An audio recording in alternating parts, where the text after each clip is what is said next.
बिस्मिल्लाहिर्रहमानिर्रहीम, अस्सलाम वालेकुम, good morning and welcome to morning at home. मैं हूं आपकी मेज़बान चुकन काज़िम और उम्मीद है कि आपकी सुबह खुशगवार गुजर रही होगी। वैसे एक बात बताऊं व्यूअर्स, मैं अक्सर एक चीज़ के बारे में सोचती हूँ कि ज़िंदगी खुशगवार या पॉजिटिव या अच्छी या इंजॉयबल कैसे बनती है। और जिस भी कॉन्टेक्स्ट में मैं सोचने की कोशिश करूँ, आपके पास कितना भी पैसा हो, चीज़ें हों, गाड़ी, बंगला, व्हाटएवर, अगर अच्छे पॉजिटिव इंसान आपकी ज़िंदगी में ना हो, अगर आपकी ज़िंदगी में रिश्ते ना हों, तो इंसान एक पॉजिटिव और हैप्पी ज़िंदगी नहीं गुजार सकता, मेरे ख्याल से। ये मेरा अपना एक नाक़िसा ओपिनियन है, आई कुड बी रॉन्ग। देखिए व्यूअर्स, ज़िंदगी की खूबसूरती हमारे रिश्तों से ही है। हम किन लोगों के साथ वक्त गुजारते हैं, किन लोगों के साथ उठते बैठते हैं। अगर हम फैमिली की ही बात करें, घर की ही बात करें, तो रिश्तों में एक घर में एक मियाँ और बीवी होते हैं, बड़ा ही खूबसूरत रिश्ता। माँ बाप, वो अपनी जगह एक बड़ा प्यारा रिश्ता। भाई बहन, एब्सोल्युटली ब्यूटीफुल रिलेशनशिप। सारी ज़िंदगी के जो आपके साथी होते हैं वो आपके भाई बहन ही होते हैं ना।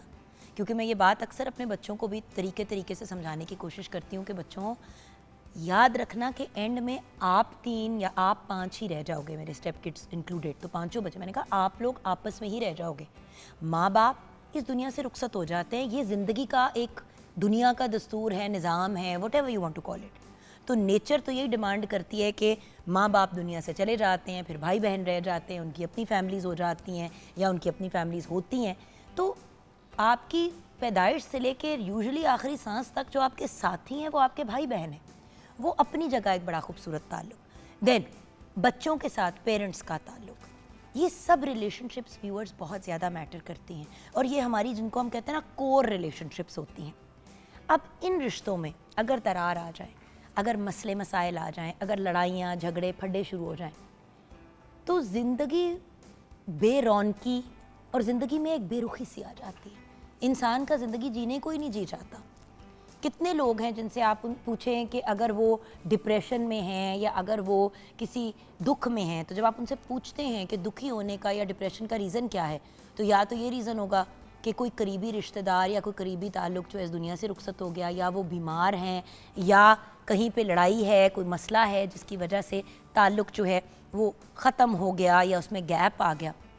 हमारे रिश्ते हमारे जहन पे, हमारे दिल पे, हमारे दिमाग पे बहुत असर करते हैं व्यूअर्स। अगर मैं कहूँ कि जितना खुराक, पानी, सांस लेना हमें इफ़ेक्ट करता है, उतना ही हमें हमारे रिश्ते इफ़ेक्ट करते हैं, तो ये बात बिल्कुल भी इनकरेक्ट नहीं होगी। देखिए, बहन भाई का रिश्ता हो, माँ बाप का रिश्ता हो, बाप बेटे का रिश्ता हो, सभी रिश्ते जो है आपको पता है व्यूअर्स बहुत ही अहम है। और हर रिश्ता अपनी जगह रखता है। माँ की दुआ की अपनी वैल्यू, बाप का सहारा इंसान को पूरी ज़िंदगी जो है वो की मुश्किलात फेस करने में सपोर्ट देता है। देन बहन भाई का आपस में प्यार, बहन का भाई से, भाई का बहन से प्यार, देन बच्चों की मुस्कुराहट, ये सब मिल के हमारी ज़िंदगी को खूबसूरत बनाते हैं। एक खूबसूरत सा गुलदस्ता बनता है of feelings, emotions and sentiments. So ये रिश्ते तभी कायम रहेंगे जब हम इन रिश्तों के ऊपर मेहनत करेंगे। इन रिश्तों में प्यार होगा, इज़्ज़त होगा, खलूस होगा, और सबसे अहम बात, जब हम इन रिश्तों को टाइम देंगे। व्यूअर्स, सिर्फ अल्फाज से कोई भी ताल्लुक़ जो है वो मज़बूत नहीं बनता। अगर आपने अपने रिश्ते को, अपने ताल्लुकात को असल में मज़बूत बनाना है, तो उन्हें अपना वक्त देना पड़ेगा, अपनी तवज्जो देनी पड़ेगी, और अपने इमोशंस यानी कि अपनी फीलिंग्स उन लोगों के ऊपर ख़र्च करने होंगे, जो ऑफ कोर्स व्यूअर्स एक बड़ा मुश्किल काम है आजकल की दुनिया में, जहाँ पे सांस लेने का वक्त नहीं मिलता। 24 घंटे के दिन में कम पड़ते हैं काम पूरे करने के। वहाँ पे अपनों के लिए वक्त निकालना बहुत से लोगों के लिए प्रॉब्लमेटिक होता है। लेकिन कितने अफसोस की बात है कि वही घर जिनमें पहले बच्चे माँ बाप को सलाम करके, मिल के, फादर या मदर उनको स्कूल ड्रॉप करते थे, साथ वक्त गुजारते थे, उन्हीं घरों में जब बच्चे बड़े हो जाते हैं तो सुबह काम के लिए निकलते हैं तो माँ बाप को सलाम तक नहीं करते, घर आते हैं अपने कमरों में चले जाते हैं, उनके साथ कोई इंटरेक्शन नहीं रखते। दुनिया बहुत बदल सी गई है। कुछ मुझे अगर मैं कहूँ कि अजीब सी हो गई है, तो मेरे ख्याल से ये बात गलत नहीं होगी। देखिए, सबसे बड़ी चीज़ है जब आप वक्त नहीं देते रिश्तों को, जब टाइम नहीं देते, अहमियत नहीं देते, तो वो रिश्ते ख़राब हो जाते हैं, उनमें दरारें आ जाती हैं, उनमें प्रॉब्लम्स आनी शुरू हो जाती हैं, फिर वो रिश्ते आपको इमोशनली अफेक्ट करते हैं। सो हमारा फ़र्ज़ बनता है कि जो हमारे करीबी लोग हैं हम उनको टाइम भी दें। अक्सर हम दुनिया के कामों में इतने मसरूफ़ हो जाते हैं कि अपने करीबी लोगों को नज़रअंदाज कर देते हैं, और यही मसरूफ़ियत जो है वो हमारे रिश्तों को फिर खोखला बनाती है। पहले ये होता था कि सब एक जगह बैठते थे, खाना खाते थे, टाइम स्पेंड करते थे, लेकिन अब तो सब एक जगह पे मौजूद होके एक कमरे में बैठे हुए जो हैं उनको ये नहीं होश कि दूसरे के साथ क्या हो रही है। सब अपने मोबाइल्स पे लगे हुए हैं, अपनी डिवाइसेस पे लगे हुए हैं, अपने टैब्स पे लगे हुए हैं, किसी को किसी की कोई परवाह नहीं होती। टेक्नोलॉजी ने हमें करीब करने के बजाय और दूर कर दिया, जबकि ये टेक्नोलॉजी इसीलिए ईजाद हुई थी। फेसबुक क्यों बना था कि लोग आपस में एक दूसरे से कनेक्ट कर पाएँ। अब वही फेसबुक हमें पाकिस्तान से बाहर या अपने घरों से बाहर के लोगों के साथ तो कनेक्ट कर देता है, लेकिन अपने घर वालों से दूर कर देता है, क्योंकि सारा टाइम हम यही देख रहे होते हैं कि इंस्टाग्राम पे, फेसबुक पे, मेटा पे हमें कितने लाइक्स मिले हैं, हमें कितनी लिफ्ट कराई गई है, हमारी कितनी चीज़ें शेयर की गई हैं। हमें इस चीज़ में कोई इंटरेस्ट नहीं है कि हमारे अपने घर वाले हमें कितना लाइक करते हैं। और जब हम रिश्तों की बात करें तो व्यूअर्स, ये तो रिश्ते हो गए करीबी, कज़न्स होते हैं, आपके हमसाए होते हैं, उनके साथ आपका एक रिश्ता है, आपके मोहल्लेदार जो है उनके साथ आपका एक रिश्ता है। ये सब रिलेशनशिप्स बहुत मैटर करती हैं और अगेन ये टाइम मांगती हैं। कितने अफसोस की बात है कि आजकल हमारे हमसायों में किसी की डेथ हो जाती है तो हम पूछते हैं उनको क्या हुआ, तो पता चलता है कि जी 3 साल से आपके हमसायों में कोई बंदा कैंसर की ऐसी भयानक बीमारी में मुब्तला था और उससे ज़िंदगी और मौत की जंग 3 साल लड़ा था और आपको पता ही नहीं था। कितनी ऐसे केसेस हैं जहाँ पे लोग इस दुनिया से रुखसत हो गए, लोगों ने कहा क्या हुआ, तो पता चला सालों से अगले बीमार थे या किसी तकलीफ़ में थे। हमने सिर्फ बॉदर नहीं किया ये पूछना कि वो ठीक हैं, उनकी ज़िंदगी में क्या चल रहा है। सो जो भी रिश्ता है, भाई का भाई से रिश्ता, बहनों का रिश्ता, पेरेंट्स से, जो भी रिश्ते हैं, इन सब रिश्तों को उनकी ड्यू वैल्यू और इम्पोर्टेंस ज़रूर दें और याद रखें कि हर रिश्ते की बेस इज़्ज़त के ऊपर होती है। एक मिस्टेक जो हम बहुत ज़्यादा करते हैं, माँ बाप अक्सर बच्चों के साथ करते हैं कि बच्चों के ऊपर बहुत डिमांड्स करते हैं, उनको डांटते हैं, उनकी इस्लाह करते हैं, लेकिन उनको इज़्ज़त नहीं देते।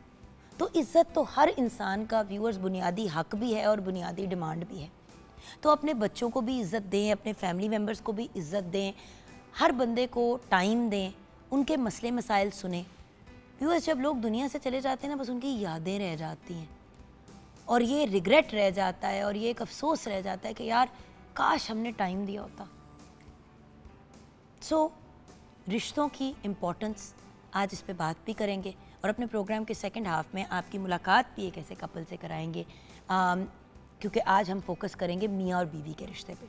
आइए किचन की तरफ रुख करते हैं। शेफ़ अनम शेख हमारे साथ हैं। अस्सलाम वालेकुम अनम। वालेकुम अस्सलाम, कैसी हैं आप? बिल्कुल ठीक, आप बताओ आप कैसे हो? बिल्कुल ठीक। रिश्तों की अहमियत की बात हो रही है। अब देखो, एक ही घर में मियाँ बीवी, उनके बच्चे, यूजुअली अगर जॉइंट फैमिली सिस्टम ना भी तो मियाँ बीवी बच्चे तो साथ रहते ही हैं। बिल्कुल। मियाँ सुबह दफ्तर जा रहा है, बीवी ने नाश्ता नुश्ता करा दिया, लेकिन वो जल्दी जाना है उसने तो बच्चों को नहीं मिल के गया। बच्चे जो हैं वो काम उन्होंने शुरू कर दिया, जब नौकरियां शुरू हो गई तो सुबह काम पे निकल गए, माँ बाप को सलाम नहीं किया। हम तो घरों से बाहर नहीं निकलते थे माँ बाप को सलाम किए और दुआ लिए बगैर। ऐसे ही स्कूल अम्मी छोड़ने जाती थी या कोई पेरेंट छोड़ने के लिए जाता था। अब तो हर चीज़ आउटसोर्स हो गई है। अब तो मुझे लगता है पेरेंटिंग भी आउटसोर्स हो गई। बिल्कुल ऐसे ही मुझे ऐसा लगता है कि जब आज बड़ी अच्छी आपने अभी एक बात की कि जब हम लोग छोटे थे तो अगर हम लोग कहीं बाहर भी निकलते थे तो हमें अगर हमारा कोई नेबर भी नज़र आता था तो हम उनको सलाम करते थे, और उनको सलाम किए बगैर मेरा नहीं ख्याल कि हम कभी ज़िंदगी में आगे गुजरे होंगे, उनको क्रॉस किया होगा हमने।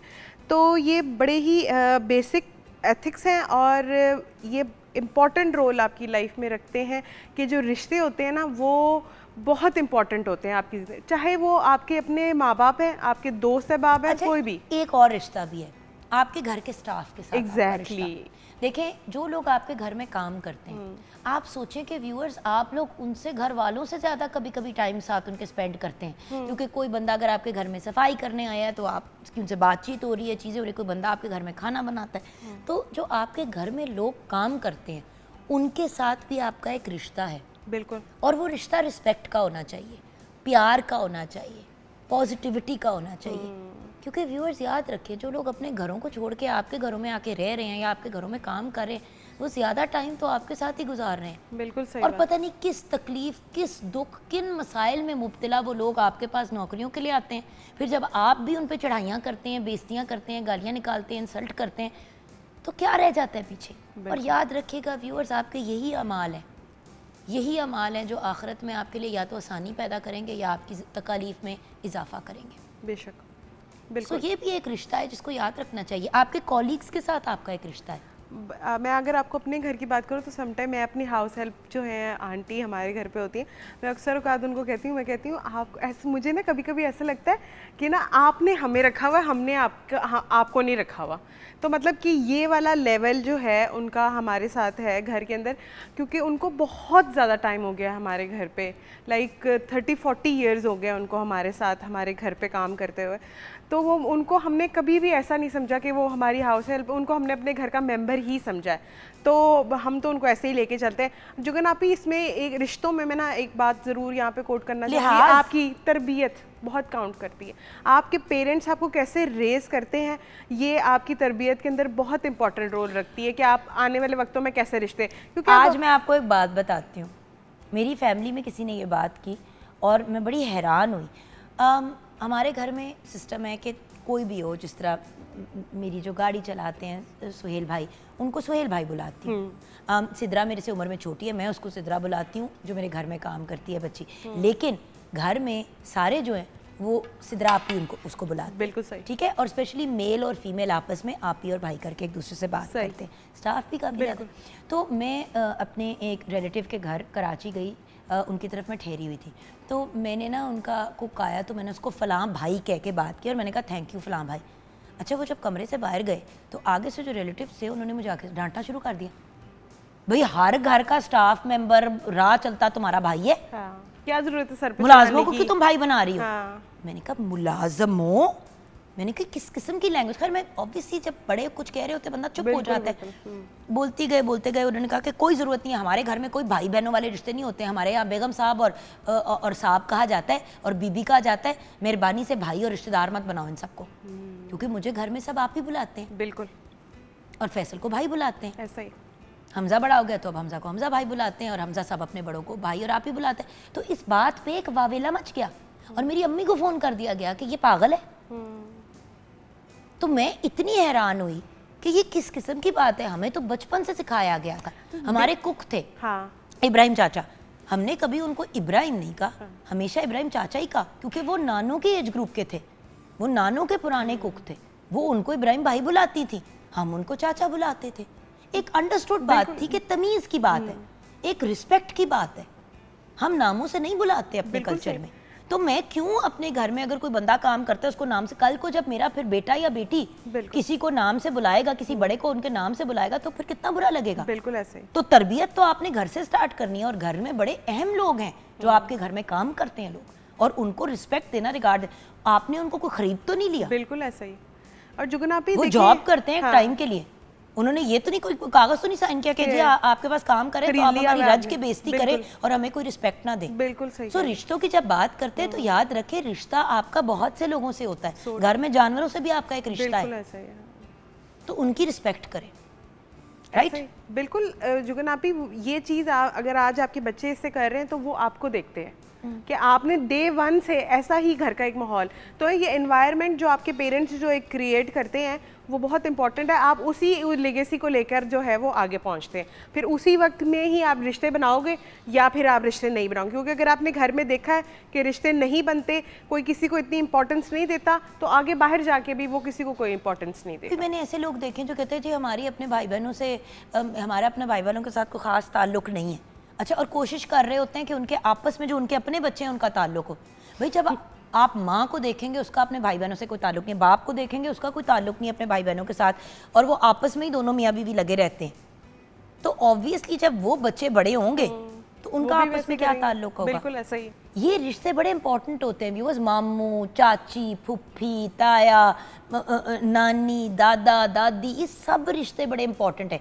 एक तो डायरेक्ट, और फिर जो हमारे आगे से रिलेटिव्स होते हैं, लाइक आई सेड, चाची, फूफी, यू नो, खाला, मामू, ये बड़े इंपॉर्टेंट रिलेशनशिप्स हैं, क्योंकि ये हमारे बच्चों को सिखाते हैं कि हमने कैसा ताल्लुक रखना है अपने भाई बहनों के साथ। बिल्कुल। खैर, यहाँ पे हम ब्रेक की तरफ जाएंगे। ब्रेक में जब वापस आएंगे तो शेफ अनम के साथ किचन में मुलाकात होगी। आप हमारे साथ रहिएगा।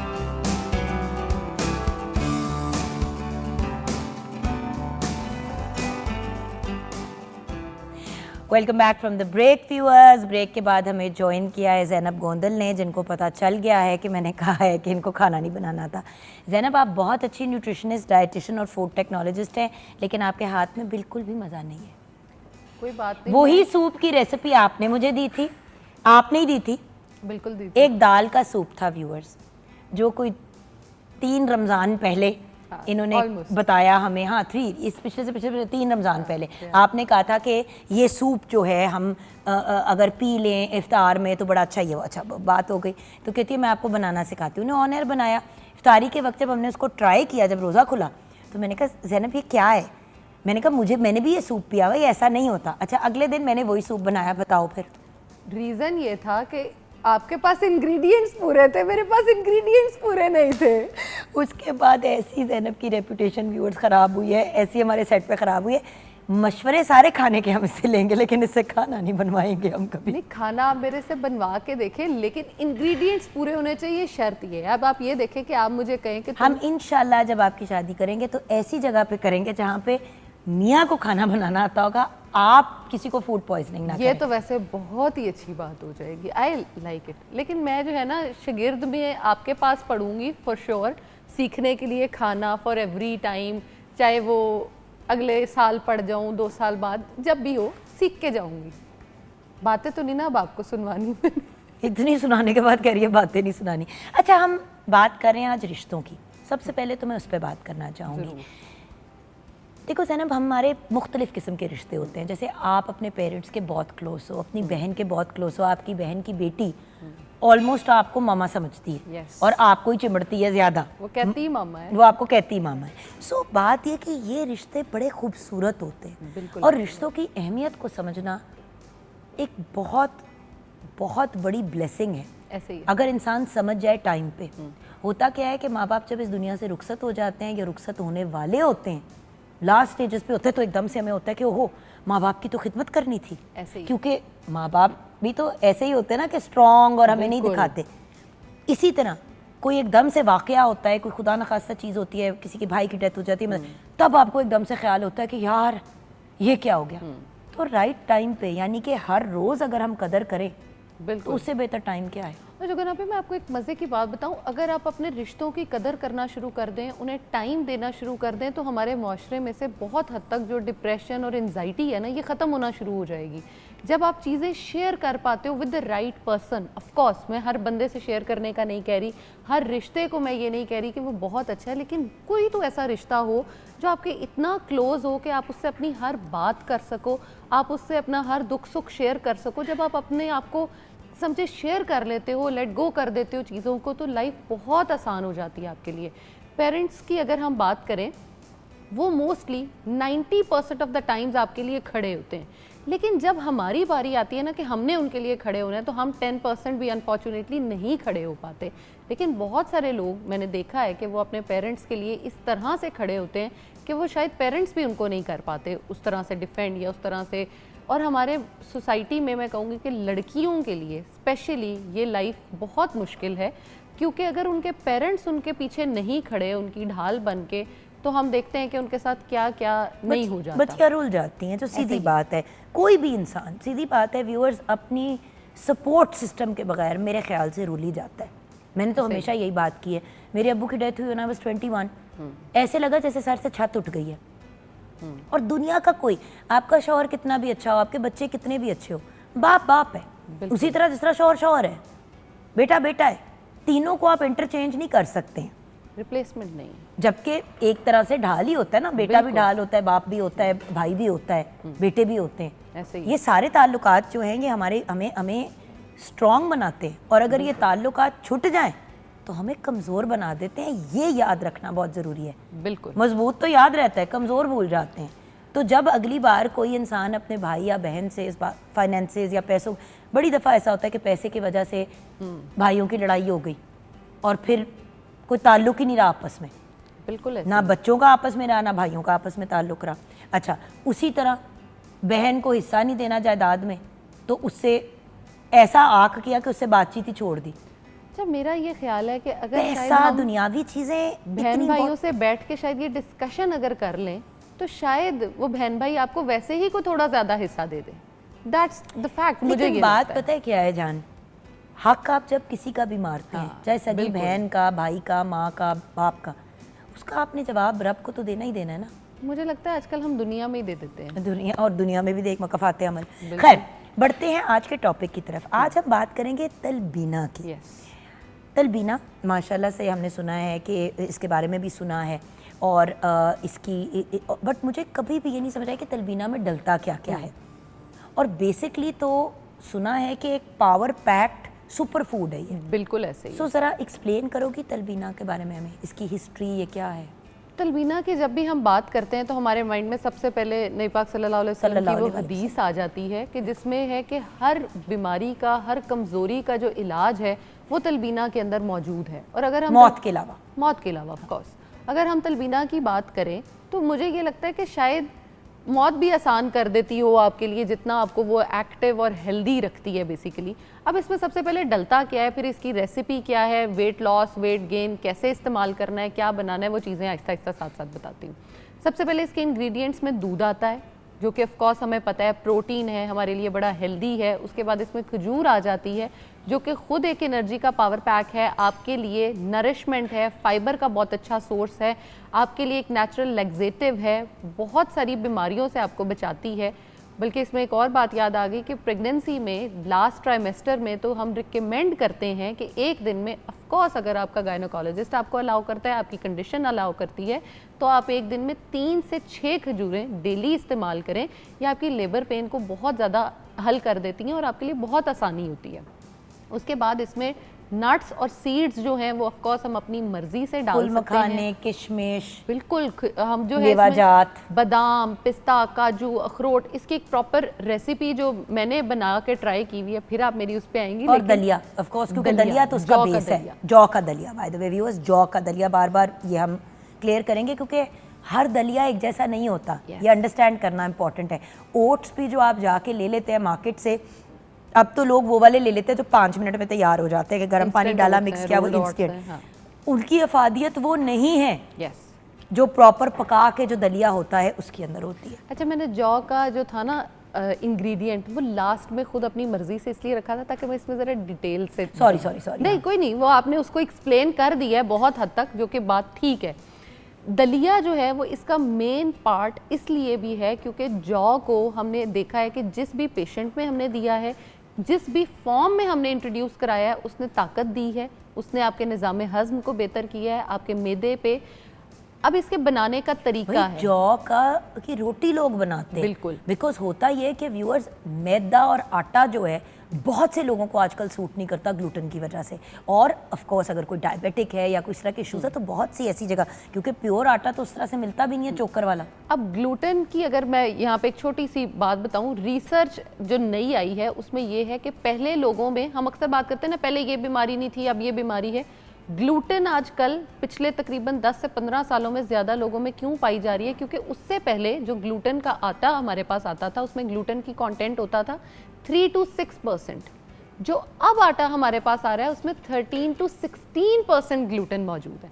तो ग्लूटेन की एलर्जी और ग्लूटेन इंटॉलरेंस लोगों में किस तरह से मौजूद रहेगी? हम उसके ऑफ कोर्स रिएक्ट करेगी बॉडी उस पे। अब उसी आटे के अंदर अगर आप जौ का थोड़ा सा जौ डाल देते हैं, 2-3 और चीज़ें डाल देते हैं, बाजरा डाल देते हैं और उसको बाजरा, बेसन, जौ, सिंपल आटा आपने डाला, शुगर वालों के लिए बेहतरीन है। आपकी डाइजेशन का टाइम जो है, अगर आप सफ़ेद मैदे की रोटी खाते हो तो तकरीबन आधे पौने घंटे में। इतनी हंसी आती है, आजकल लोगों ने इतनी ब्रांड स्टार्ट की हुई है। मैं भी अपनी टीम के साथ ये डिस्कशन में थी, मेरी जो मेरे साथ निदा होती हैं, जो मेरी स्टाइलिस्ट थी, वो हम डिस्कस कर रहे थे कि भाई हम एक ब्रांड ऑर्गेनिक लॉन्च करते हैं, क्योंकि इन्फॉर्मेशन अगर आपके पास व्यूअर्स हो, अब तलबीना जो है आपने इसको बेसिकली कुक करना है। हाँ। आप अगर इसकी ड्राई फॉर्म में इसको बना के एक जार में रख लेते हैं, बिल्कुल आपने 2-4 चम्मच डाले, उसके अंदर दूध के अलावा बाकी सब कुछ डाल के उसको ग्राइंड कर लें। बिल्कुल, मतलब ग्राइंड भी करने की जरूरत नहीं है। अगर आपने करना है तो हम उसको ग्राइंड इस तरह से कर सकते हैं कि आपने जौ लिया, अब ये मैं पकाने का तरीका बताने लगी हूँ, पर्सन टू पर्सन वेरी करता है। आप इसको नाश्ते में खाओगे तो बेहतरीन ब्रेकफास्ट है, क्योंकि लोग बहुत ज़्यादा पूछते हैं कि नाश्ता क्या किया जाए, तो ये बेहतरीन बच्चों के alternative लिए है। तो ये इतना अच्छा नाश्ता है कि आप उनको ये खिला दें तो मतलब स्कूल का टाइम, वो जो आपको ज़रूरत होती है दिमाग की, और देखिए बच्चे जाते हैं पढ़ाई के लिए सुबह, हम खाली पेट उनको भेज देते हैं। मतलब खैर मैं तो नहीं जाने देती, मैंने तो मुझे तो मेरा तो मजाक है घर में कि तो मिलिट्री ऑफिसर सुबह सुबह उठी होती है सिर्फ इसलिए, मॉर्निंग शो तो करना ही होता है। मैं सत्ती सवेरे जाग के सबसे पहले उनके नाश्ते का अरेंजमेंट करती हूँ। बच्चे चींची पी करें, मैं जब तक खा नहीं लेते घर से नहीं जाने देती। ये सबसे ज़रूरी चीज़ लेकिन खाली पेट जिस बच्चे को स्कूल भेजेंगे, व्यूअर सोचने की बात है ना, आधा घंटा पौना घंटा तो स्कूल का निकल गया, उसके बाद आपके दिमाग को एनर्जी की ज़रूरत है। ट्रू, फिर बच्चा ना तो पढ़ेगा ना ही और आप लिखेगा। कुछ भी सोच ही नहीं सकते हो, आपका ब्रेन वर्क ही नहीं कर रहा है। अच्छा, अब तलबीना बनाने का तरीका, इसको आपने सबसे पहले तो पानी में दलिए को पकाना है। बहुत सारे लोग गलती ये करते हैं कि वो इसको दूध में पकाना शुरू कर देते हैं। आपने इसको पहले पानी में पकाना है। ये ऑलमोस्ट 80%, जब आप थोड़े से देखोगे कि उसकी शेप चेंज होनी शुरू होगी, ये लेसदार हो गया, फिर हम इसके अंदर दूध ऐड ऑन करेंगे। एक पर्सन के लिए 2 चम्मच जो वो कह लें ग्राइंडेड दलिया है वो हो जाएगा।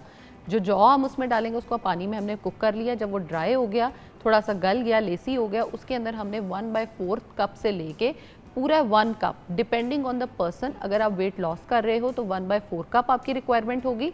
अगर आप वेट गेन करना चाहते हो तो ऑफकोर्स जैसे जैसे आपका वो चेंज होता जाएगा, आप 1 कप तक उसको डाल सकते हो। आपने दूध उसमें डाल दिया, आपने उसको पकने के लिए छोड़ दिया। 5 खजूरें आपने छोटी छोटी चॉप की, वो आपने इसके अंदर डाल दी। उसके अलावा आप इसमें किशमिश डाल सकते हो, अंजीर डाल सकते हैं, अंजीर डाल सकते हो। आप इसमें बादाम जो है वो 10 से 12 बादाम आप डालो।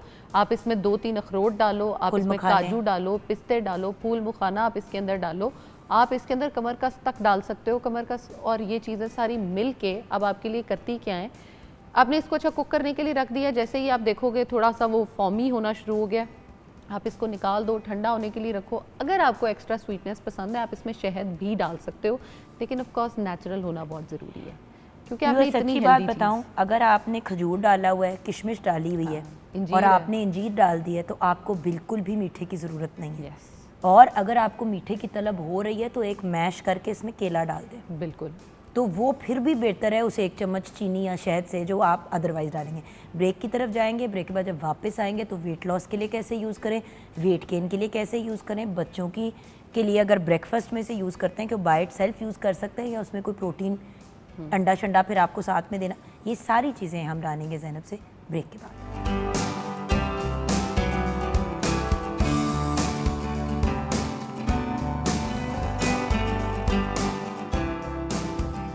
Welcome back from the break viewers. Zainab Gondal हमारे साथ है, dietitian, nutritionist and food technologist. Zainab आज हमें गाइड कर रही हैं तलबीना के पॉइंट ऑफ व्यू से। ब्रेक से पहले उन्होंने बताया कि अगर आपने तलबीना बनाना है तो आप उस दलिया लें 2 चम्मच जौ का, उसको आप पकाएं पानी के अंदर। जब वो 80% 70% पक जाता है तो फिर उसके अंदर आप 1/4 कप दूध से लेके 1 कप दूध तक डाल सकते हैं। लेकिन जब वो कुक हो रहा है उसके अंदर आप खजूर भी डाल सकते हैं, किशमिश भी डालें, फूल मखाने डालें, पिस्ते बादाम उसके अंदर बेशक डालें थोड़े से, एंड उसके साथ साथ आप उसके अंदर अंजीर भी डाल सकते हैं। उसके बाद एंड में आपने मिल्क डाल के उसको थोड़ा सा कुक कर लिया और आपका तलबीना तैयार हो गया। हम रेकमेंड करते हैं कि शहद ना डालें या चीनी ना डालें, because as it is it should be मीठा इनफ। लेकिन अगर आपको तलब महसूस हो रही है तो थोड़ा शहद डाल लें या शक्कर का इस्तेमाल करें। बिल्कुल। अब 3 कैटेगरी होती है लोगों की। एक होता है जो वज़न उतारना चाहते हैं, एक होते हैं जो अपने वज़न को मेंटेन रखना चाहते हैं, वो वज़न बढ़ाना नहीं चाहते पर गिराना भी नहीं चाहते, और एक वो होते हैं जो वेट गेन करना चाहते हैं। बिल्कुल। एक बहुत बड़ी कैटेगरी है लोगों ऐसे की। ही है। बहुत से लोग अपने बच्चों के बारे में कंप्लेन करते हैं कि उनका वज़न ही नहीं बढ़ रहा। ऐसे ही है। अब जो हमने रेसिपी ब्रेक से पहले शेयर की है वो आप समझे कि जिन लोगों ने मेंटेन करना है वो उन लोगों के लिए है। अब पहले वेट गेन पे बात कर लेती हूँ, क्योंकि वाकई वेट गेन का लोगों को बहुत ज़्यादा प्रॉब्लम होता है। उनको समझ नहीं आ रही होती कि हमने इसको किस तरह से मैनेज करना है, क्या हम चीज़ें करें। आपने बस इंग्रेडिएंट्स को थोड़ा आगे पीछे करना है, आपका रेडी हो जाएगा वेट गेन के लिए। जैसे मैंने बताया मॉडरेशन में आप 5 खजूरें डालें, आप वेट गेन कर रहे हो तो आप उसमें 7 से 8 खजूरें कर सकते हो। अगर हम 100 ग्राम्स खजूर की बात करते हैं तो ऑलमोस्ट उसमें 280 कैलोरीज होती हैं। आप जैसे जैसे कैलोरीज बढ़ाते जाओगे, कैलोरीज का सरप्लस होगा, ऑफकोर्स आपका वेट गेन होना शुरू हो जाएगा। जैसे हम किशमिश की बात कर रहे हैं, 100 ग्राम्स ऑफ किशमिश में तकरीबन 320 कैलोरीज है। तो आपने कैलोरीज ऐड ऑन करने के लिए किशमिश ज़्यादा ऐड कर दें। आपने जहां मैंने 5 किशमिश कही हैं वहाँ आप 10 से 12 किशमिश चले जाएं, 15 किशमिश पे चले जाएं, मीठा भी हो जाएगा और आपका कैलोरी डेंस भी हो जाएगा। इसके साथ जब हम बात कर रहे हैं, आप इसमें फ्रूट कोई ना कोई ऐड ऑन कर सकते हो। वेट गेन के लिए हम ऐड करेंगे, आप केला ऐड कर सकते हो, आप अंगूर ऐड कर सकते हो। मैंगोज़ तो खैर अब चले गए सीज़न से, मैंगोज़ ऐड किए जा सकते हैं जब सीज़न में हो। अदरवाइज़ आप इसमें जो अपने सीड्स हैं उनको ऐड ऑन कर सकते हो, क्योंकि जितने भी नट्स और सीड्स होते हैं ना, ये सारे कॉम्पैक्ट होते हैं क्योंकि इनमें पानी नहीं होता, लेकिन फाइबर का अच्छा सोर्स होते हैं। अब फाइबर का अच्छा सोर्स होने की वजह से ये आपकी बॉडी में कॉन्स्टिपेशन को रिलीव करते हैं, आपकी ब्रेन एक्टिविटीज़ जो हैं उनको हेल्दी रखते हैं। उसके अलावा ये डिप्रेशन का जो है ना वो बहुत अच्छे से इलाज है, क्योंकि ये हदीस से भी प्रूवन है, साइंस भी इसको प्रूव करती है कि अगर आपका डिप्रेशन में आप रहते हो और आप तलबीना को खाना शुरू करते हो इन इंग्रेडिएंट्स के साथ, तो वो आपके डिप्रेशन को बहुत हद तक कंट्रोल कर लेती है। अब अगर आपने उसमें दूध डालना है तो अब दूध की क्वांटिटी आप फुल फैट मिल्क यूज़ करो, क्योंकि हम वेट गेन के लिए यूज़ कर रहे हैं। आप 1 कप पूरा करो। अगर आपने उसको पकाने में यूज़ करना है तो पकाने में बड़ी जो है ना वो कॉन्ट्रडिक्शन आती है लोगों की। अगर हम दलिया को पानी में पका लेते हैं अच्छा, तो वो बहुत पानी में बना हुआ दलिया मेरे बच्चे सच्ची बात है शौक से नहीं खाते। उसका रीज़न ये है पानी में पकवाने का, क्योंकि जब आप दूध में पकाते हो ना तो दूध उसके अंदर बहुत ज़्यादा वाटर को होल्ड कर लेता है, जिसके अंदर से कार्ब्स का कंटेंट जो है, वैसे फॉर एग्जांपल मैं बात कर रही हूँ 2 चम्मच में 24 ग्राम्स ऑफ कार्बोहाइड्रेट्स आने थे। जब हमने उसको दूध के साथ कुक किया फॉर लाइक 30 मिनट्स या 1 आवर, तो उसका कार्ब कंटेंट ऑलमोस्ट 24 से बढ़ के 50 पे चला जाता है, ऑलमोस्ट डबल हो जाता है। तो अब कार्ब लोड को कम करने के लिए जो है हम उसमें पानी में पका रहे हैं। आप उसको पहले 30 मिनट्स जो है वो उसमें पानी में कुक कर लो, बाद में दूध में ज़्यादा देर कुक कर लो या दूध की क्वांटिटी बढ़ा लो ताकि बच्चे जो हैं वो उसको शौक से खाएं। असल में होता ही है ना कि जब आप दूध के अंदर उसको पकाते हैं व्यूअर्स, तो दूध का मिकदार बढ़ जाती है बहुत ज़्यादा। 2 कप दूध में दलिया बना हुआ वर्सेस 1 कप में बना हुआ, क्योंकि दिन में 1 कप दूध तो हम भी कहते हैं कि ज़रूर पिया करें, 1 गिलास दूध पी लेना चाहिए। लो फैट दूध अगर हर बंदा पिए, अगर आपको सूट करता है और आप लैक्टोज इंटॉलरेंट नहीं है तो आपके लिए एक सूटेबल चीज़ है। उसी को जब आप 2 कप 3 कप ऊपर से चाय भी पी रहे हैं, कॉफ़ियाँ भी पी रहे हैं, तो फिर तो दूध हो जाएंगे आप। दूध बहुत अच्छी चीज़ है व्यूअर्स, लेकिन एतदाल में, एतदाल। हम इसमें सिनेमन पाउडर जो है वो ऐड ऑन कर सकते हैं for the taste of course. आप इलायची ऐड कर सकते हो, जो चीज़ आपको पसंद आती है हम वेरिएशंस इसमें कर सकते हैं। अब अगर हम वेट लॉस पे आ रहे हैं और हमने तलबीना से ही डेली नाश्ता करना है, जान देखो तलबीना में, क्योंकि देखो दलिया तो चलो वेट लॉस के लिए चाहिए, खजूर, किशमिश मीठे हैं चीज़ें, दूध भी देखें अक्सर जब बंदा डाइटिंग कर रहा होता है तो उसको कम कर देते हैं। फूल मखाने बिल्कुल ठीक हैं वेट लॉस के लिए, नट्स भी बिल्कुल ठीक हैं, इवन अंजीर ठीक है एक, लेकिन अगर आप 3-4 तो अब इससे वेट लॉस कैसे होगा? मेंटेन तो समझ आ रही है, हाँ, लेकिन वेट लॉस के लिए हम उसमें थोड़ी सी चीज़ें ऐसी ऐड ऑन कर देंगे और सब्ट्रैक्ट कर देंगे कि वो डिफरेंट हो जाएगा। आपने करना क्या है, आपने पानी लिया, उसके अंदर आपने पहले तो दलिए की क्वांटिटी को 2 चम्मच से 1.5 टेबल स्पून पे कर दिया। दलिए से आपकी कैलोरीज सबसे पहले कट हो गई। उसके बाद हमने जब इसमें दूध डाला है तो आपने 1/4 कप जो है ना वो दूध इसमें डालना है, कि बहुत ज़्यादा दूध नहीं होगा, बिल्कुल थोड़ा सा, इतना सा तो दूध होगा 1/4 कप, और लो फैट आपने यूज़ करना है। इसमें कोई हम जो है ना वो बलाई वाला और वो दूध नहीं यूज़ करेंगे। उसमें आपने कुक करते हुए खजूर जो है वो मैक्सिमम आपने 2 डालनी है, आपकी खजूरों से भी कैलोरीज कट हो गई। आपने किशमिश जो है वो स्किप करना चाहे कर दें, अदरवाइज़ 1 से 2 आप वो ऐड ऑन कर सकते हो। इंजीर 1 से 2 ऐड ऑन की जा सकती हैं। अब बादाम, पिस्ते, काजू की जब बात आती है ना, तो यहाँ पे हम अपना बड़ा दिल खोल के डालते हैं। इतना दिल खोलेंगे तो वज़न कभी भी कम नहीं होगा। बादाम आपके 3 से 4 या 5 मैक्सिमम बादाम आपने ले लेने हैं। अखरोट 1 डालेंगे क्योंकि अखरोट बहुत ज़्यादा कैलोरीज वाला होता है। पिस्ते की अगर हम बात करें 3 से 5 पिस्ते ऐड ऑन किए जा सकते हैं, काजू भी ऐसे ही 3 से 5 ऐड किए जा सकते हैं। जब हम सीड्स की बात कर रहे हैं, अब यहाँ पे सही ट्विस्ट है जो हमने वेट लॉस के लिए ऐड ऑन करना है। चिया सीड्स को आपने अलग से जो है ना वो भिगो कर रखना है, जब वो डिप कर दिया पानी में वो फूल गए। अब आपने इसको जब अपने बोल में निकालना है, आपने वो चिया सीड्स एक तो इसमें ऐड ऑन करने हैं। उससे होगा ये कि आपकी फीलिंग ऑफ फुलनेस ज़्यादा आएगी, क्योंकि कैलोरीज हमने कट डाउन की थी, लेकिन चिया सीड्स ने आपको फीलिंग ऑफ फुलनेस दे दी ज़्यादा। अब इसके साथ आपने 1 से 2 अंडों का इस्तेमाल भी करना है। अंडा क्या करेगा, वो आपके लिए प्रोटीन का बड़ा अच्छा सोर्स हो जाएगा। अब इसमें मैंने वेट गेन में और उसमें इसलिए अंडा मेंशन नहीं किया था क्योंकि उसमें कैलोरीज ऑलमोस्ट मैंने 700 to 800 कैलोरीज का ऑलमोस्ट आपको नाश्ता जो है वो बता दिया था।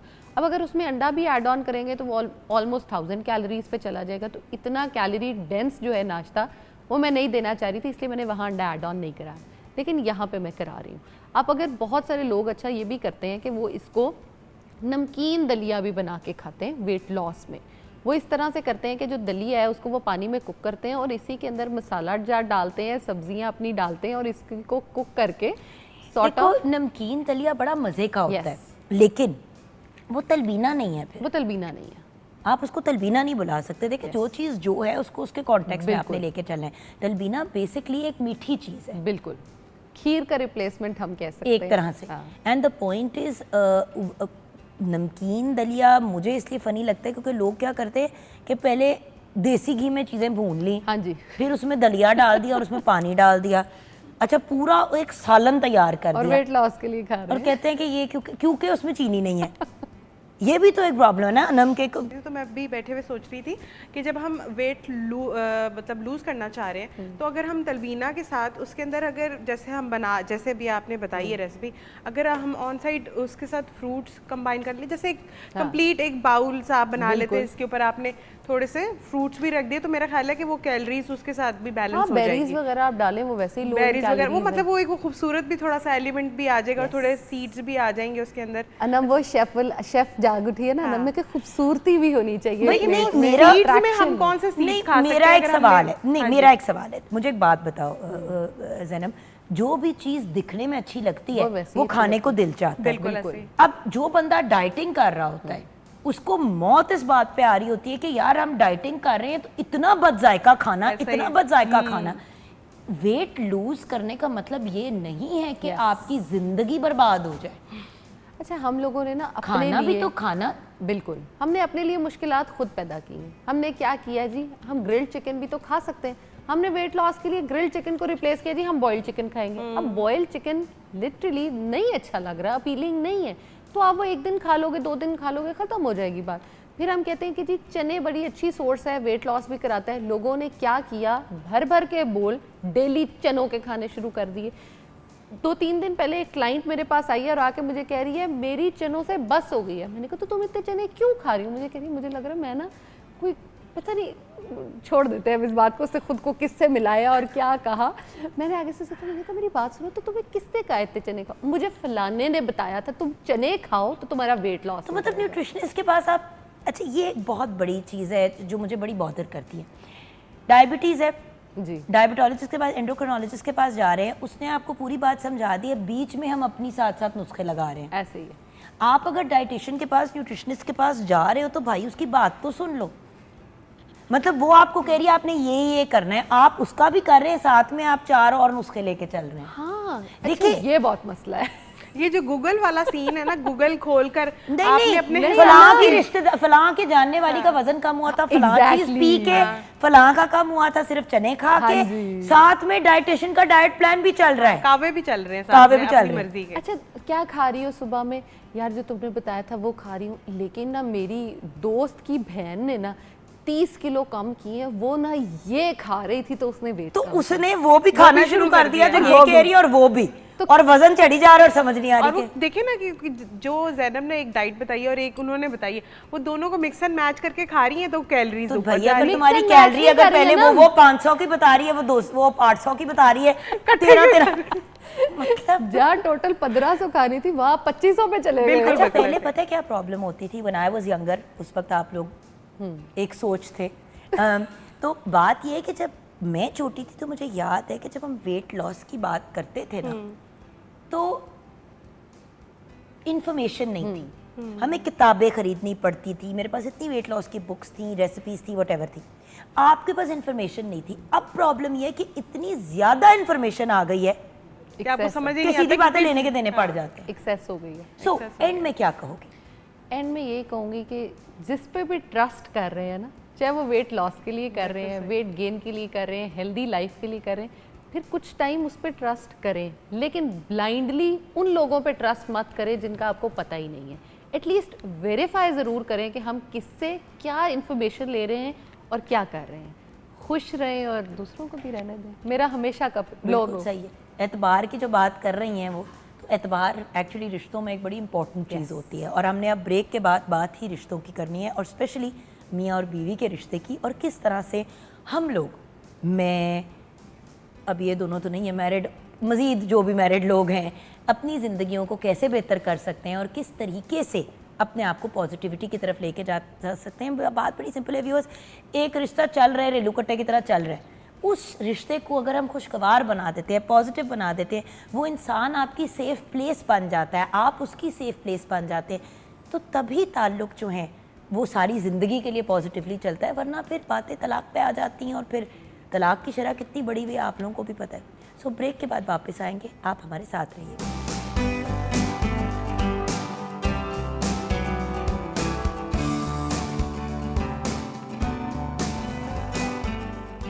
Welcome back from the break viewers. भाई बड़े प्यारे प्यारे लोग मेरे पास आके बैठे हैं, लेकिन उनसे मिलने से पहले अनम ने स्पेशली रिक्वेस्ट की कि जुगन आपी हांडी कढ़ाई ये सारी चीज़ें जब रेडी हो जाती है, मौके पे अगर आप उसकी शक्ल नहीं दिखाते ना, तो वो पड़ी पड़ी उसकी शक्ल जो है वो ख़राब हो जाती है। बिल्कुल। तो आज की जो रेसिपी बेसिकली हमने बनाई थी, वो हमने बनाई थी वाइट चिकन हांडी। Thank you so much. You welcome. आपको तो थैंक यू कह रही हूँ, लेकिन आपने बातें बड़े गौर से सुननी है, बिकॉज होता ये है कि हम लोग प्रिपेयर नहीं करते हैं। शादी एक ऐसा खूबसूरत ताल्लुक है जो दुनिया का सबसे मजबूत और सबसे कमज़ोर रिश्ता है। बिल्कुल ऐसा ही। सिग्नेचर से होता है, सिग्नेचर से ख़त्म होता है, 3 अल्फाज बोले हो गया, 3 अल्फाज बोले ख़त्म हो गया। ऐसा ही है। मतलब अगर उसको हम बहुत ज़्यादा सिंप्लीफाई कर दें तो। अब बात यह है कि एक मेंटल प्रिपरेशन भी होती थी जब इंसान की शादी होती थी। वो जो कुछ बॉक्सेस होते हैं ना, वो आपने नहीं, मैं आई रिमेंबर जब मैं छोटी होती थी, तो मतलब जब हम बैठे होते थे वटेवर, तो घर वाले इस तरह की बातें करते थे कि आगे जाके शादी होगी, अपने मिजाज को ठीक करो, फैमिलीज के साथ एडजस्ट करना है। अब तो ये बातें टच ही नहीं की जाती। देखिए, लड़के लड़कियों को मेंटली प्रिपेयर करके जब आप शादी के रिश्ते में डालेंगे तो उनका बिहेवियर फ़र्क होगा।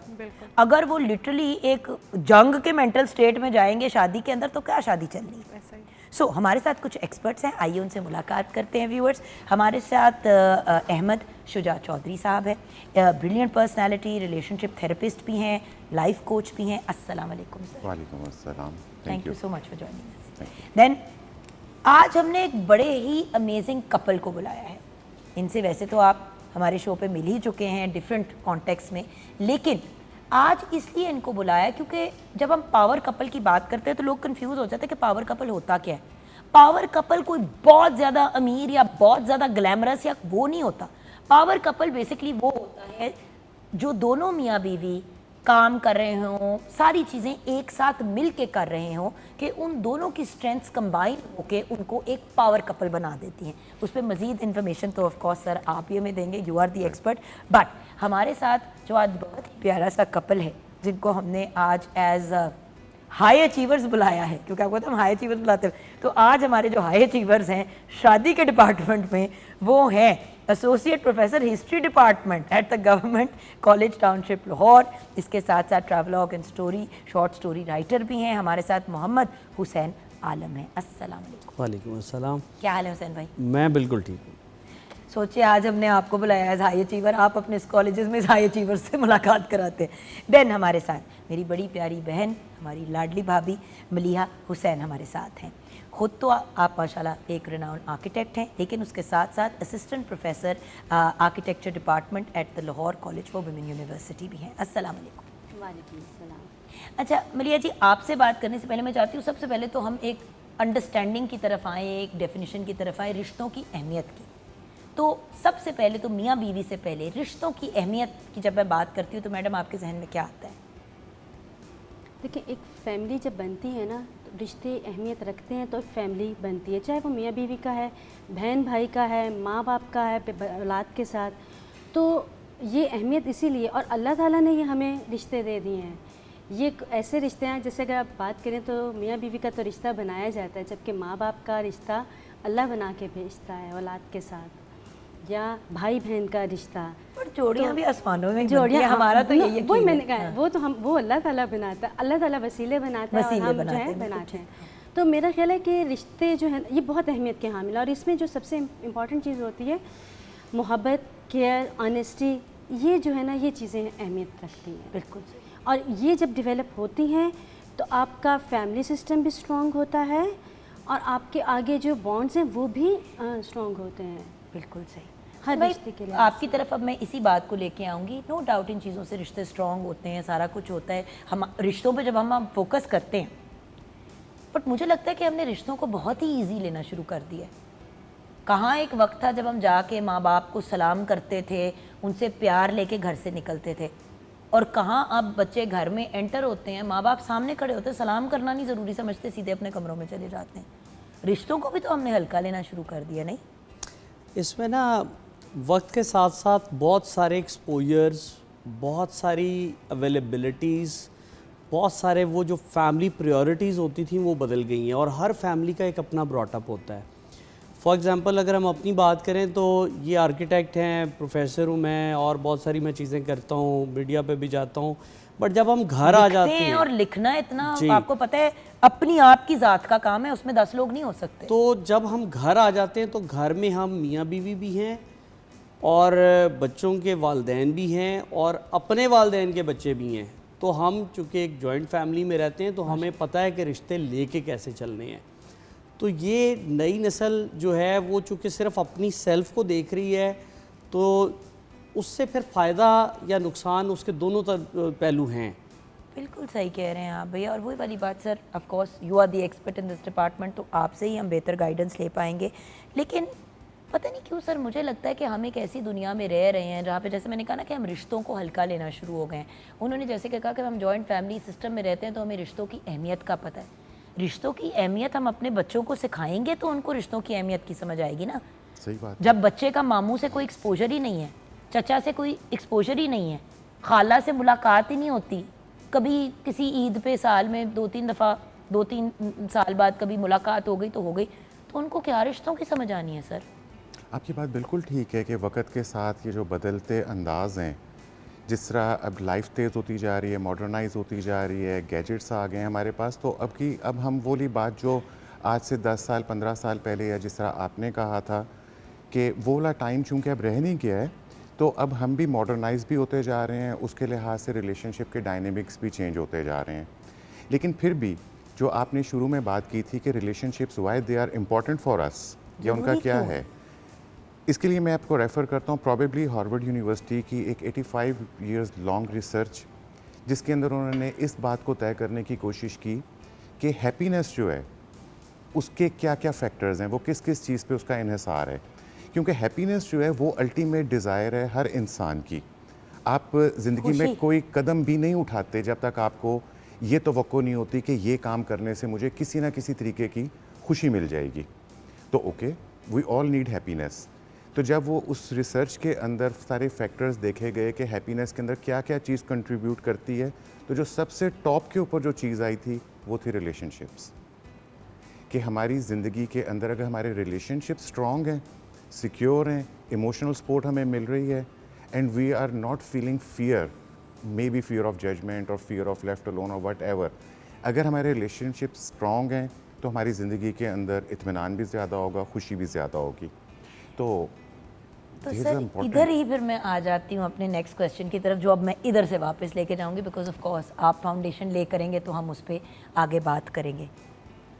मियाँ बीवी के रिश्तों में क्या प्रॉब्लम आ गई है भैया, मुझे समझ नहीं आती, मैं कंफ्यूज हो रही हूँ। क्योंकि पहले कभी किसी की तलाक, आई रिमेंबर, क्योंकि I come from a broken home, तो मेरे पेरेंट्स की डिवोर्स हुई थी, तो मैं और मेरी और 2 और लड़कियाँ थी पूरी क्लास में जिनके पेरेंट्स की डिवोर्स हुई भी थी, और ये बहुत बड़ी बात थी। मतलब आपस में बच्चे जब एक दूसरे को टीज़ भी करना होता था तो इस चीज़ को एक ताना बना के आपको कहते थे, राइट? तो तलाक एक बहुत बड़ी बात थी। अब तो हर फैमिली में एटलीस्ट 2-3 तलाक़ें हुई नहीं है, इधर उधर लेफ्ट राइट। हुआ क्या है?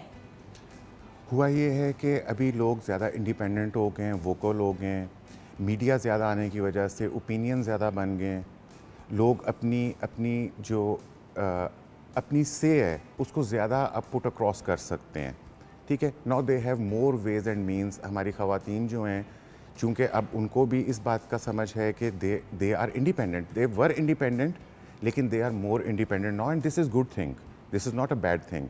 लेकिन ऑन द अदर हैंड, चूँकि एथिकल मॉरल वैल्यूज़ का जो फैब्रिक है वो चूँकि डिस्टॉर्ट हो रहा है, अब वो कॉम्प्रोमाइज़ नहीं रह गए। मेरे जिन लोगों के साथ रिलेशनशिप काउंसलिंग कोचिंग के अंदर बातचीत होती है, उसमें पुराने कपल्स भी होते हैं, तो मुझे अंदाज़ा होता है कि it was not like that कि पुराने कपल्स खुश थे। भैया पुराने कपल्स बेचारे जो हैं उनको वो तो सबसे ज़्यादा सफ़र करते हैं, क्योंकि जो टाइम एड्रेस करने का प्रॉब्लम होता था, टाइम गुजरते चले गए, Exactly. गिले शिकवे बढ़ते चले गए। अब एक बात है कि शौहर जो है वो कभी अपनी बीवी के लिए स्टैंड नहीं लेता। फैमिली का हर बंदा उसकी बीवी से बदतमीज़ी कर जाता है, गुस्ताखी होते हैं, ऐसे सिचुएशंस भी। अब वो खातून 20 साल से अगर पिस रही है तो उसके दिल में अगर वो ज़बान पे लाए ना लाए, कितनी रिजेंटमेंट होगी उस बंदे की तरफ जो उसका शौहर है, जो उसका प्रोटेक्टर है एक तरह से, या एटलीस्ट उसका सपोर्ट सिस्टम होना चाहिए।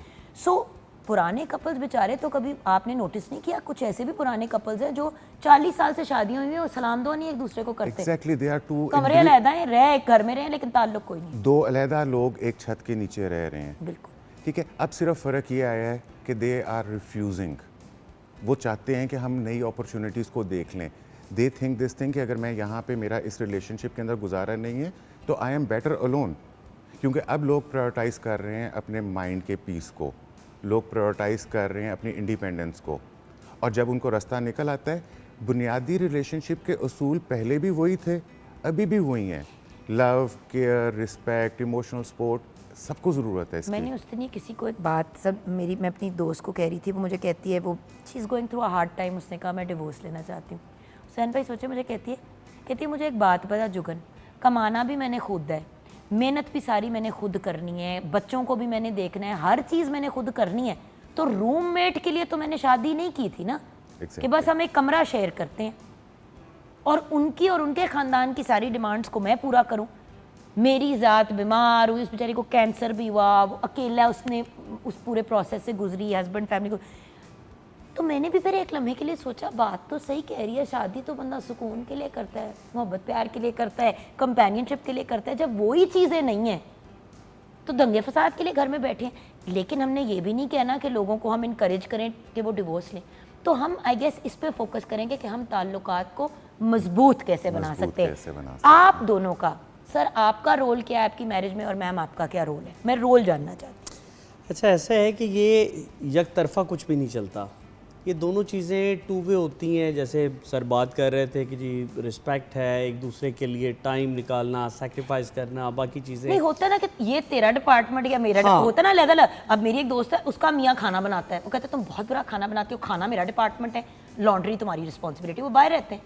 तो होता ना कि बंदा कहते है ताड़ा एरिया है मेरा एरिया, तो ताड़ा एरिया क्या है, तो ताड़ा एरिया क्या मेरा ज़्यादा एरिया रिस्पॉन्सिबिलिटीज़, कमाना, शेयर करना, इनकी जिम्मेदारियाँ घर, बच्चों की तालीम और तरबियत के लिहाज से है, और मेरा यह है कि जितनी बाहर की चीज़ें हैं वो मैं देखता हूँ। बट वंस हम एक्सचेंज भी करते हैं चीज़ें, मसलन सम टाइम बाहर की चीज़ें अगर मैं बिज़ी हूँ तो मैं कह देता हूँ कि ये आप कर लीजिएगा, या आते हुए मैं करता हूँ, या ये मुझे कहती हैं कि आप ये कर सकेंगे। मैम बिजी हैं, वो किसी प्रोजेक्ट पे गई हैं, आप हैं, बच्चों की पेरेंट टीचर मीटिंग है, अब जाना है, जाता हूँ, आप करें।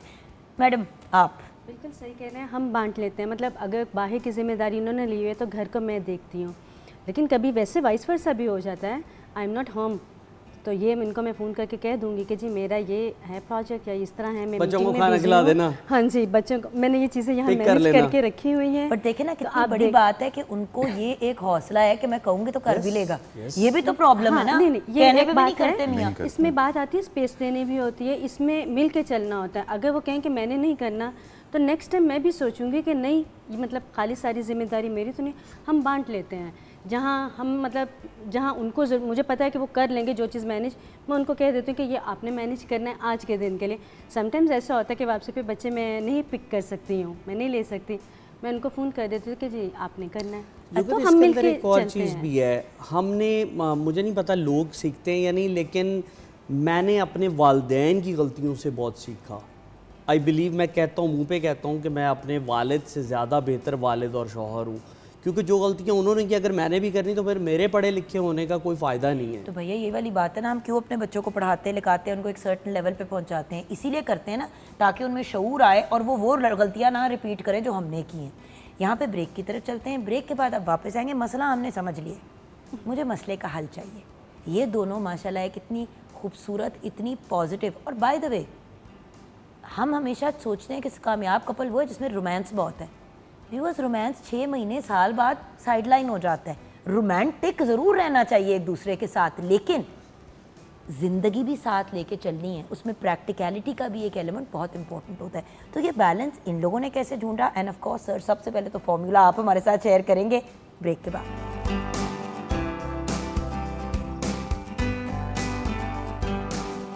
जी हाँ, welcome back from the break viewers. 3 बहुत ही ब्रिलियंट पर्सनालिटीज़ हमारे साथ हैं। We have a power couple with us जो हमें टिप्स एंड ट्रिक्स बताएंगे अभी कि शादियों को कैसे चलाना है। क्योंकि व्यूअर्स, सिर्फ शादी ये नहीं होता कि शुरू में चल गई तो चल गई, बड़े फेजेस आते हैं। 6 साल बाद, 7 साल बाद बंदा एक फ्लक्स में आ जाता है, फिर बच्चे जब बड़े हो जाते हैं तब एक फ़ेज़ आ जाता है। तो डिफरेंट फेजेस पे आपने नोटिस किया होगा, कुछ लोगों की पहले साल में ही नहीं शादी चलती, कुछ लोग होते हैं जो 10 साल के बाद बंदा कहता है कि भाई 10 साल गुजारने के बाद फिर क्यों छोड़ रहे हैं, कुछ लोग होते हैं जो 40 साल की शादी के बाद कहते जी हमने आखिरी वक्त अपना सुकून में गुजारना है, खुदाफिज। सो इस चीज़ से बच कैसे सकते हैं? देखिए, तलाक की हमारा मज़हब हमें इजाज़त देता है, लेकिन ये शदीद नापसंदीदा चीज़ है, अवॉइड कर जाए तो बेहतर है। मैं खुद इस अमल से गुजरी हुई हूँ। So it's not a nice thing to go through. और मैं हमेशा कहती हूँ कि तलाक ना इंसान को अंदर से तोड़ देती है एक ऐसे तरीके से जो फिर एक ऐसी दरार रह जाती है, वो फिर कवर नहीं होती कभी। जी सर, मुझे ये बताइए कि मियाँ और बीवी के रिश्ते को कामयाब तरीके से, रेलू कट्टे की तरह कामयाब अंदाज में, खुशी के साथ, पॉजिटिविटी के साथ कैसे चलाया जा सकता है? जी, इसमें सबसे पहली चीज़ तो इस बात को अंडरस्टैंड करना है कि जब शादी होती है उससे पहले हस्बैंड एज अ लड़का, he was an individual personality, उसकी अपनी स्पेसिफिक किस्म की अपब्रिंगिंग थी। इसी तरह खातून की अपनी अपब्रिंगिंग थी, वो अपने बिलीव लेकर आ रही हैं, लड़का अपने बिलीव लेकर आ रहा है। 2 अलग-अलग बिलीव्स जो हैं वो एक साथ नहीं चल सकते, ठीक है। तो इसके लिए सबसे पहले ज़रूरी है कि हमें शेयर्ड चीज़ों के ऊपर जाना पड़ेगा, मेरी तेरी से निकल कर। इसके बाद हर चीज़ हम के लिए होगी। जब शादी होती है तो उस वक्त बच्चा तो बाद में पैदा होता है, रिश्ता पहले पैदा हो जाता है। वो जो रिश्ते का पौधा है, हमारे रिश्ते का पौधा, उसको दोनों मिलकर सींचते हैं। अगर आप 5 कदम मेरी तरफ चलें, दूसरा बंदा 5 कदम चले, तो हम कॉमन ग्राउंड्स ढूंढ सकते हैं। लेकिन भैया यहाँ, सॉरी, मैं यहाँ पे एक बात ज़रूर पूछना, हमारे यहाँ बड़ा प्रेशर होता है, बच्चों की शादी होती है ना, फ़ौरन ही प्रेशर डाल देते हैं, बच्चा बच्चा बच्चा बच्चा बच्चा बच्चे की तरफ जाओ। जी। मेरा इस चीज़ में कंसर्न जो होता है वो ये है कि देखिए, चाहे पसंद की भी शादी हो, चाहे 10 साल की भी पसंद हो, जब तक आप साथ नहीं रहते, you don't know each other.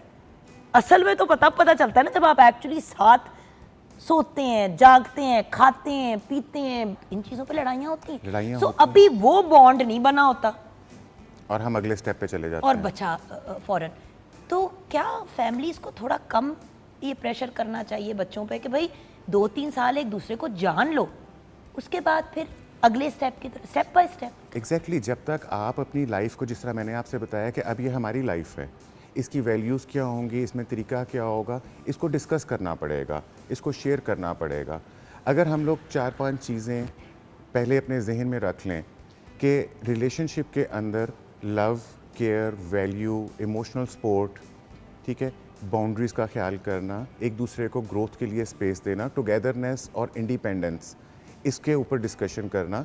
जब तक हम इन सारी चीज़ों की डिस्कशन नहीं करेंगे, एक दूसरे को जानेंगे नहीं, और फिर हम फोन ने चेक कर रहे हैं एक दूसरे की, मियाँ सो गया, उसका अंगूठा लगा के उसका फोन चेक किया जा रहा है। अभी हंसने की बात नहीं है भैया, मर्द भी बहुत औरतों को टॉर्चर करते हैं, आप जो हंसी जा रहे हैं इस वक्त, बट ये भी तो होता है। कितनी लड़ाइयाँ इस बात पे होती है, हर वक्त की मेरा मोबाइल चेक कर रहे होते हैं।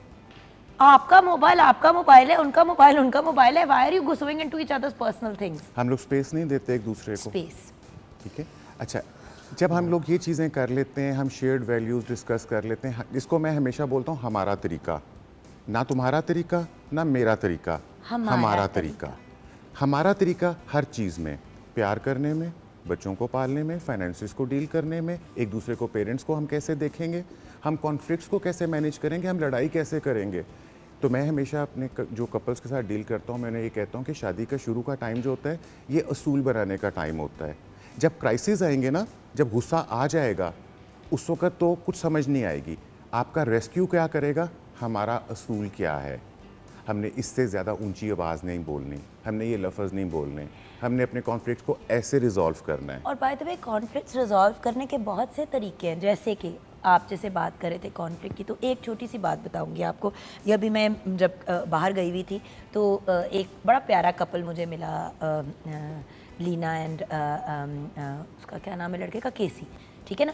तो मैं जब मुझे मिले, मैंने कहा you guys have such a beautiful bond. कहते हैं हमने एक रूल बनाया हुआ है कि हम लोग एक दूसरे से जब कोई मसला या कोई कॉन्फ्लिक्ट होता है ना, और दोनों लोग अपने अपने ओपिनियन पे फंसे होते हैं, तो हम एक दूसरे से पूछ लेते हैं कि ये बात तुम्हारे लिए 1 to 10 पे कितनी इंपॉर्टेंस रखती है। एक के लिए 3 रखती होगी, दूसरे के लिए 7 रखती होगी। तो जिसके लिए 7 पे इंपॉर्टेंस है, इतनी ज़्यादा अहमियत है उस बात की, तो चले वो वाला बंदा चीज़ को उस हिसाब से कर ले। अगली बैटल जो है उसमें पहल कर लूँगा। आप समझ रहे ना कि मतलब आप पहले अंडरस्टैंड करें कि वो चीज़ कितनी दूसरे को मैटर करती है। हो सकता है कि वो किसी की कोर वैल्यू को ख़राब कर रही हो। Exactly. अच्छा, इसके अलावा जुगन एक और चीज़ जी, अब मैं बात कर रहा हूँ पॉजिटिव कपल्स की, जो चाहते हैं कि हम अपने रिलेशनशिप को मजबूत करें, लेकिन they do not learn each other. किसी के लिए मोहब्बत कुछ और मीनिंग रखती है। फॉर से कि मर्द के लिए वो कहता है मैं कमा रहा हूँ, मैं दे रहा हूँ, मैं तुम्हें सब कुछ कर रहा हूँ, ये मोहब्बत नहीं है तो और क्या है। मैं लाडिया नहीं कर सकता, मैं हर रोज़ फूल नहीं लेके आ सकता। अब खातून कहती है कि मुझे ये चीज़ चाहिए। मेरी एक क्लाइंट थी and she was very desperate, और वो उस पर्टिकुलर फ़ोन कॉल के अंदर कहती है कि सर देखें, ये मेरे लिए हार लेकर आए हैं, दुबई से आए हैं, 1.5 लाख रुपए का हार लेकर आए, मैंने लिया, रख दिया। कहते तुम खुश नहीं हुई। अब मैं इसको कैसे बताऊं कि मुझे तुम्हारा 1.5 लाख का हार नहीं चाहिए, मुझे तुम्हारा 1.5 घंटा चाहिए, क्योंकि she needs quality time and he is gift giving. ठीक है, तो हमें एक दूसरे की लव लैंग्वेज को अंडरस्टैंड करना, दैट इज़ वेरी इंपॉर्टेंट, कि दूसरा शख्स मोहब्बत कहता किसको है। आप ज़बानी आई लव यू बोलते रहें, और दूसरा कहे यार ये ज़बानी आई लव यू क्या होता है, आपने मुझे कभी कोई गिफ्ट तो दिया नहीं है। अगर उसको गिफ्ट लेना मोहब्बत लगता है तो ले दो भाई, तो ले दो। मेरा पॉइंट ये कि अगर उसको, अगर अब हाँ देखिए भैया, ये मैं बिल्कुल नहीं कहूँगी कि अगर एक औरत जो है वो आए दिन उसको 70 लाख 60 लाख 80 लाख के तोहफे पसंद आ रहे हैं, या इवन हज़ारों की बार बार, बट कभी कभार किसी के साथ लाड कर लेना, तोहफा, हम अक्सर ये बात करते हैं कि तोहफे देने से प्यार बढ़ता है, तो दूसरों के लिए प्यार बढ़ सकता है। आप अपने कॉलीग की बर्थडे याद रख करके उसको गिफ्ट दे सकते हैं, लेकिन अपनी बीवी की सालगिरह है तो हांडी भी वही पका रही है, तुम्हारे ख़ानदान को भी वही केटर कर रही है, सारा एफर्ट वो कर रही है, तो लेने के देने पड़ गए।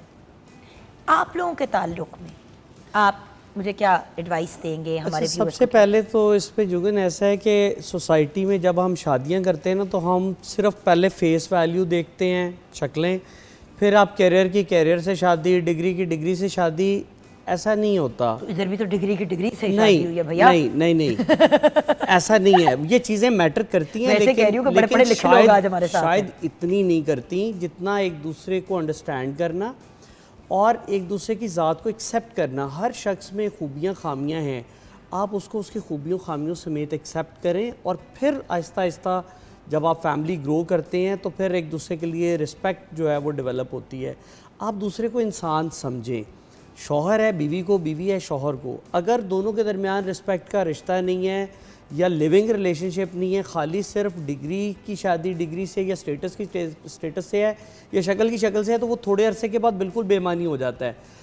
मसलन मैंने अगर कोई चीज़ लिखी है ना, तो वो मैंने पहले इन्हीं को सुनानी है एंड शी टेक्स इंटरेस्ट, या अगर इनका कोई प्रोजेक्ट है तो मैं उसके साथ जाता हूँ। शी रिमेंड SDO आर्कियोलॉजी, तो ये अगर कहीं सर पे हेलमेट पहन के कंस्ट्रक्शन सुपरवाइज कर रही होती तो मैं वेट करता था कि यार मेरी बीवी एक बड़ा क्रिएटिव काम कर रही है। ठीक है, अगर मेरा TV पे कोई शो चल रहा है या मैं इंटरनेशनल अफेयर्स बता रहा हूँ, तो ये मेरे लिए मेरे आने से पहले वो मेरा कैमरा शैमरा सारी चीज़ें लगा देती हैं। तो अंडरस्टैंड करने की बात है। You have to celebrate each other Yes. and you have to be each other's champion. सुनिए एक एक दूसरे दूसरे को को। आपने चैंपियन करना है। हम अपनी ज़ात में लगे होते हैं, मी। जहाँ पे इस आजकल के ज़माने में अपनी ज़ात की इम्पोर्टेंस बढ़ गई है, उसी के साथ साथ रिश्ते ख़त्म हो गए हैं। आप देखिए कितने भैया सुसाइड के केसेस हो रहे हैं, यंग बच्चे। जब पेरेंट्स से पूछो कि भाई बच्चे ने क्यों सुनता कोई नहीं सुसाइड है की, उनको। कोई कनेक्शन ही नहीं है। सुनता ही नहीं है कोई उनको। ना उनकी कोई सुनता है, क्योंकि मियाँ बीवी आपस में नहीं सुनते तो बच्चों की कोई क्यों सुनेगा। जी भाभी। मैं इसमें ये कहूँगी कि देखें, शादी की जाती है ना तो पीस के लिए की जाती है, सुकून के लिए। सुकून के लिए की जाती है, और उसके लिए एफर्ट मियाँ बीवी दोनों ने करनी होती है। और उसमें जो है ना कि बर्दाश्त का जो है ना एलिमेंट वो बहुत ज़रूरी है। हमें एक दूसरे को एक्सेप्ट करना है, और यहाँ पे जैसे ये बात कर रहे हैं, मी नहीं वही के साथ हमें चलना है। सर ने भी यही बात की कि वही के साथ हमें चलना है, और हम ऐसे ही करते हैं, मतलब हम दोनों भी इसी तरह ही चलते हैं। बर्दाश्त, जहाँ पे गुस्सा, देखिए इख्तलाफ ये नहीं है कि जब दो लोग आपस में रह रहे होते हैं इख्तलाफ होते हैं, झगड़ा जब होता है आप दोनों का, तो आप लोग कैसे हैंडल करते हैं? बताएं। आप चुप हो जाते हैं? नहीं, मैं चुप हो जाती हूँ। नहीं, ये चुप हो जाती है, sometimes मैं मैं चुप और तो ये परफेक्ट है ना? नहीं, फिर समटाइम हम फिर उसके बाद हम रिजॉल्व करते हम हैं, रिजॉल्व रात में करते हैं, हम मतलब कि बैठते हमने हैं, बैठे वहाँ पे लेकिन खत्म बच्चों के करें। सामने नहीं, बच्चों के सामने नहीं। ठीक है कि हाँ। हम कमरा बंद करके खूब एक दूसरे को गिले शिकवे कर लेते हैं, और फिर उसके और बाद ये वन नहीं बाय कि- वन उसको रिजॉल्व करते हैं, और और उसके बाद ना घंटे 2 घंटे के बाद ठीक भी हो जाते हैं। नहीं, भैया एक बात बताओ, एक रात भी नहीं गुजारने देते उसको उसी टाइम में। एग्जैक्टली रात गुस्से में नहीं सोना, ठीक है, मतलब खड्डा मसला हल करके सोएंगे, वरना लड़ाइयाँ।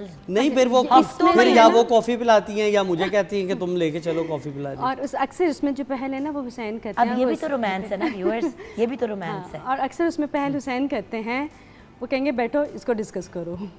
डिस्कस कर लेते हैं हम, और वो फिर चीजें पता लगती हैं, वो उतनी नहीं है जितनी जितनी इख्लाफ हाइप में हो क्रिएट जाती हुई है। तो यही मैं असल कह रही में हूँ कि जितने नए कपल्स हैं ना वो टॉलरेट नहीं करते, और साथ में ये मोबाइल हर टाइम, मैं मानता हूँ ये है मजबूरी प्रोफेशनल लोगों की, लेकिन सम टाइम आपको आपस में बात करनी है। अगर आप अच्छा क्वालिटी टाइम या लिविंग नहीं अच्छी है आपकी, या आप लोग एक दूसरे को कंपेनियनशिप नहीं दे रहे, तो फिर फैमिली नहीं, फिर तो आप कोलीग ही हैं। कोलीग्स के साथ तो और याद रखें, ये कपल जॉइंट फैमिली सिस्टम में रहता है by choice.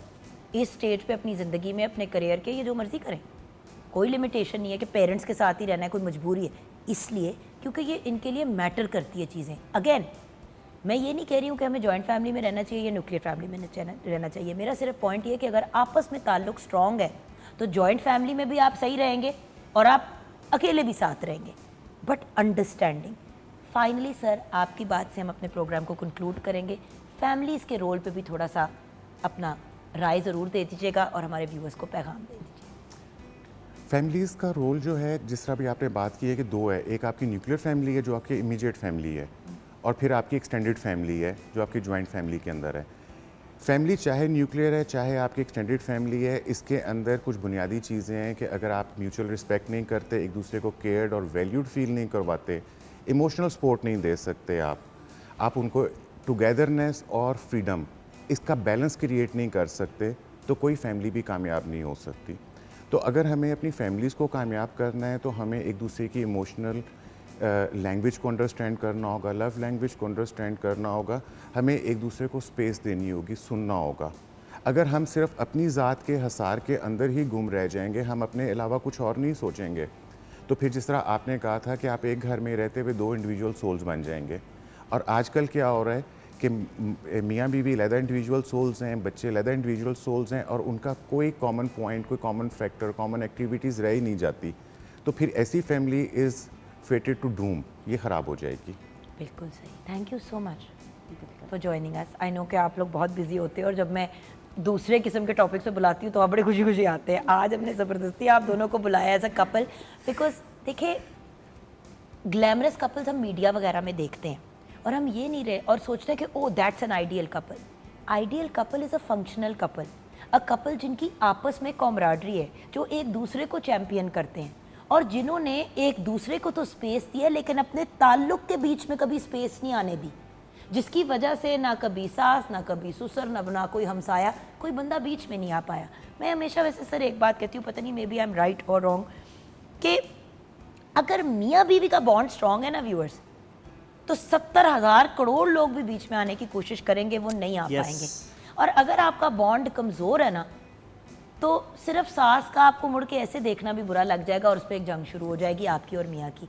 So my point is, सबसे पहले work on your relationship together, बाकी सारी चीज़ें विल फॉल इनटू प्लेस। इसका ये मतलब नहीं है कि बदतमीज़ी करें, गुस्ताखी करें, ऊंच नीच करें, रिस्पेक्ट और रिगार्ड के साथ सब ताल्लुक़ लेके चले, लेकिन याद रखें कि ये एक ऐसा ताल्लुक़ है कि अगर ये मज़बूत हो गया और सॉलिड हो गया तो आपकी सारी ज़िंदगी जो है वो सुकून से गुजरेगी। वही सुकून जिसके पीछे लोग न जाने क्या क्या कर बैठते हैं, और कुछ लोग तो अपनी जान भी मतलब दे देते हैं बिकॉज़ उनको सुकून नहीं मिलता। सो ये जो सुकून है ना, पीस, अगर ये ढूंढना है तो वो अपनी ज़ात में ढूंढना है और अपने लाइफ पार्टनर के साथ ढूंढना है। Right sir? This is so true. हम तो चाहते हैं कि सारे मिल के खुशी खुशी पॉजिटिवली रहें। आपका तो लाइफ मिशन ये है, That's true. आपका तो काम ही है। एक बेहतरीन रोल मॉडल हमारे सामने हैं। प्लीज़ व्यूअर्स, रिक्वेस्ट है, रिश्ते जोड़ने की कोशिश करें, तोड़ने की नहीं। खुदा हाफिज़।